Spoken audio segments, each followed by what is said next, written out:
Salut gang, je me trouve présentement au sentier du Moulin, plus précisément sur la terrasse du sommet 1 là, qui vous donne accès à toutes les pistes enduro ici. On entend beaucoup parler du Maelstrom ces temps-ci avec la Wolverine entre autres, mais c'est ici que tout a commencé. Donc LB6 dans le temps, puis LB2, là, ça a fait vraiment la réputation, puis ça continue de résonner fort ici dans la région. D'ailleurs, c'est la LB2 qu'on va décortiquer ensemble. C'est une piste double experte de 863 mètres, 186 mètres de dénivelé, ça va vite, ça descend, il y a vraiment place au pilotage. C'est une piste qui a beaucoup de sections techniques. On va les décortiquer ensemble. Allons-y! Ça va vite en partant!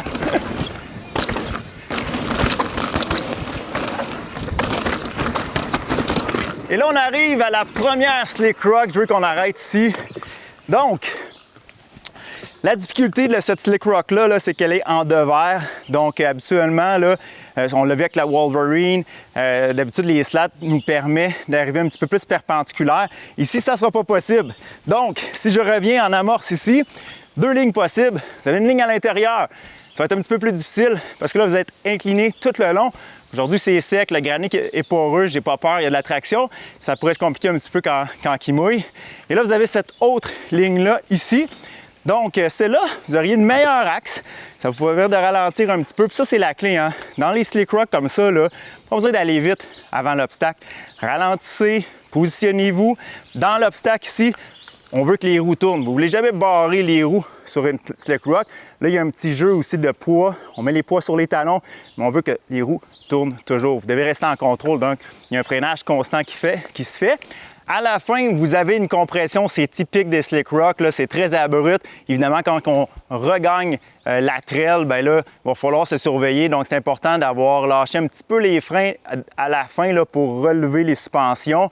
Mais restez attentif, c'est pas fini. Puis là, dans cette section-là, en plus, là, ça va vers la droite. Donc, il va falloir se positionner un petit peu plus à l'extérieur ici pour couper à l'intérieur, pour aller chercher un petit peu d'appui.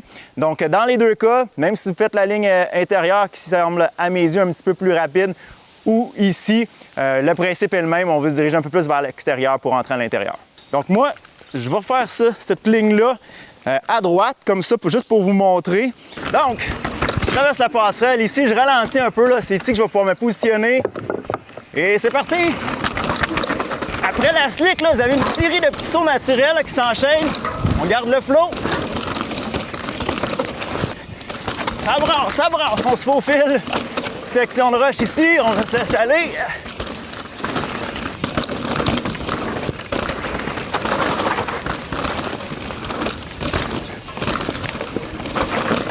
Prochaine section est intimidante, là.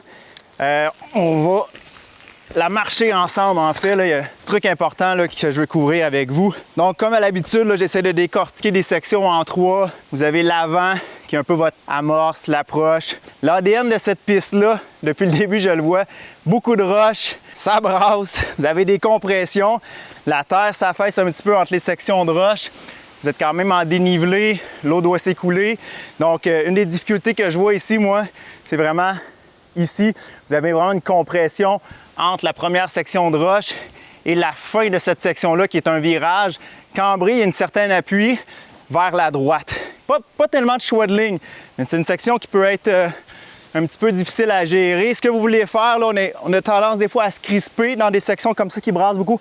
Gardez les coudes sortis, c'est super important de respecter votre position d'attaque. On pousse sur les talons. Et là, il va y avoir une petite zone de freinage ici, freinage constant, un petit peu de relâchement ici pour dégager les suspensions. Et là, quand je vais être rendu ici, là, ça va être important que j'amorce mon virage avec ma tête et que j'essaie de regarder vers la sortie du virage. Vos yeux, là, c'est là que ça vous enligne. Donc, je ralentis un petit peu avant. Je vais me laisser aller ici un petit peu. On regarde vers l'extérieur.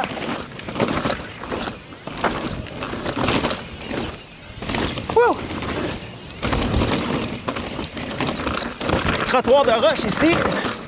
Wouh! Belle section ici où on peut pomper le terrain là, puis accélérer. J'aimerais ça qu'on en parle de cette technique-là. On l'entend souvent, ça, pomper le terrain. Donc, dans les faits, là, c'est qu'on vient profiter du sol. Vous allez voir des fois ce qui pourrait peut-être être des petits sauts, là. Des fois, on a tendance à tirer. Ce que vous voulez faire, c'est profiter de ces petits sauts-là.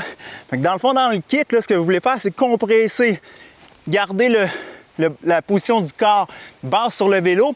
Et dans la transition, vous voulez pousser sur le vélo de sorte qu'on accélère. C'est comme la vitesse gratuite. Une excellente façon de pratiquer cette technique-là, c'est sur une pump track. Il y en a maintenant une ici au Sentier du Moulin. Alors moi, je vais la refaire. Je vais exagérer le mouvement. Vous allez voir, là, ça l'accélère tout seul sans pédaler. Pousser dans les compressions. Voilà, comme les petits sauts de mouton. Prochaine section. On aurait quelques choix de lignes ici. 2 principales, quasiment 3. OK.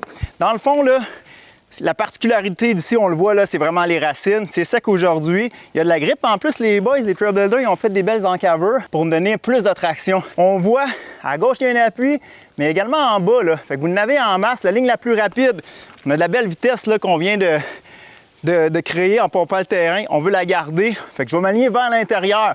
Les plus audacieux là, vont vouloir rester le plus intérieur possible. Il y a de la pluie, fait que dans le fond, ce qu'il faut faire ici, c'est vraiment juste tracker notre roue d'en avant. La roue d'en arrière va peut-être faire ça, c'est correct. Position d'attaque, on enligne la ligne d'appui. L'extérieur, c'est plus facile parce que vous avez moins de racines. Évidemment, la ligne, ça va vous demander de faire un reste. Vous allez perdre un petit peu de vitesse. Ça pourrait être une excellente ligne à considérer s'il pleut parce que pluie, racine, la game change complètement. Fait que moi, je vais aller à l'intérieur. En amorce, je m'enligne sur les racines et je me laisse aller ici.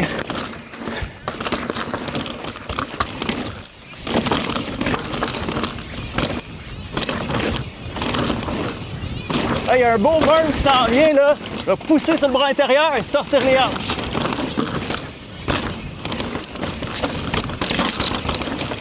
On arrive dans les dalles ici. Cette section-là là, caractérise la LB2. C'est un enchaînement de dalles. On est dans le dernier tiers de la piste. Et puis là, on perd beaucoup de dénivelé en peu de temps.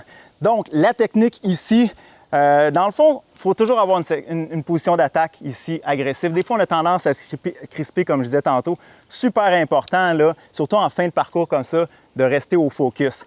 La technique, c'est de se positionner avant l'obstacle ici. C'est super important d'enligner son vélo dans la bonne direction, savoir ce qui se passe en avant, doser son freinage. Et puis pendant l'obstacle, on laisse aller. Puis quand je dis laisser aller, là, évidemment, on ne lâche pas les breaks. Il y a une modulation qui se fait. On veut que les roues tournent constamment. On ne veut pas barrer les roues. On veut dégager les suspensions. Fait que rester léger. Il faut que le vélo flotte sur un parcours comme ça. Éviter l'effet rodéo, donc freiner aux bons endroits. Évidemment, il n'y a pas de secret. Plus qu'on va faire la piste, plus qu'on va repérer nos zones de freinage, nos appuis. Alors, on laisse le vélo danser ici. Donc, on regarde léger. On va chercher les transitions. On laisse danser le vélo.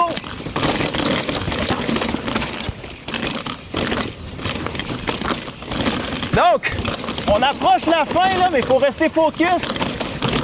Un petit burn ici. Ouh. Ici, je vais garder ma droite, là. Meilleure ligne pour le prochain virage ici. Fait qu'ici, là, série de S. Je brasse un petit peu moins avant d'arriver à la dernière section de roche.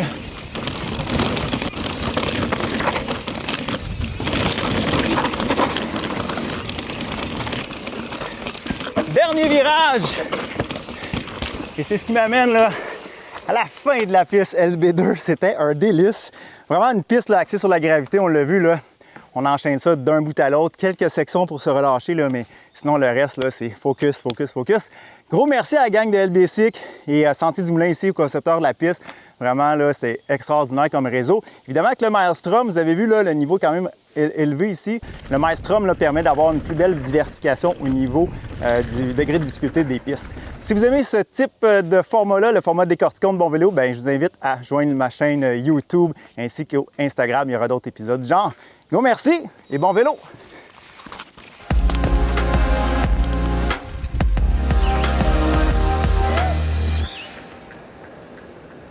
Je suis prêt! César! Ouais! Es-tu prêt? Je suis prêt! Le drone! Il est prêt! Je suis prêt! Je suis prêt! 3, 2, 1! Drop in!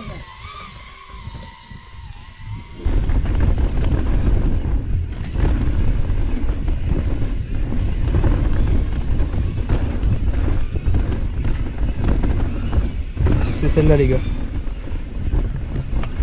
Vous l'avez entendu du maître. C'est celle-là.